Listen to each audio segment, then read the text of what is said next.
Samedi 12 août, Chloé Nabédian est aux commandes d'un nouveau numéro de l'émission À la vie, à la terre, consacré au Congo.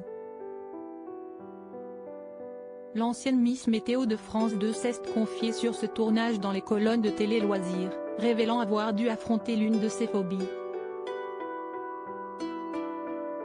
Le 15 décembre dernier, Chloé Nabédian faisait une annonce inattendue.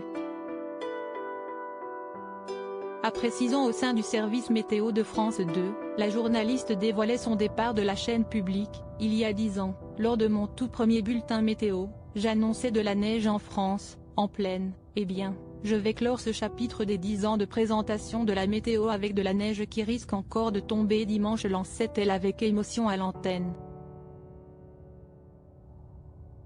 La journaliste de 37 ans n'avait pas tardé à expliquer les raisons de ce départ.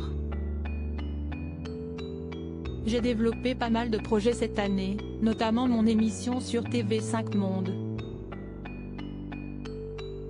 On avait déjà fait 2 numéros ce dernier trimestre et j'ai appris qu'on repartait pour 4 nouveaux numéros pour 2023.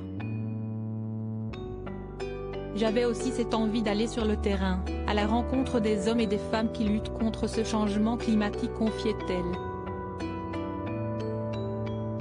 Une envie de terrain qui s'est notamment traduite par un voyage au Congo.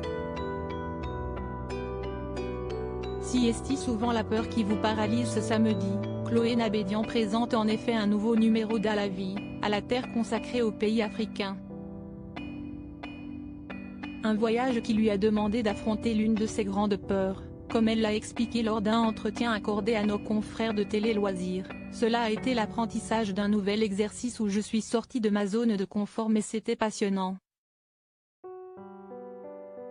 J'ai une phobie de tout ce qui rampe et j'ai dû combattre ma phobie pendant 2 semaines parce qu'on a dormi avec les populations autochtones sous une tente dans les forêts tropicales, a-t-elle confié. Heureusement, pas de serpents au programme, seulement des animaux plus sympathiques.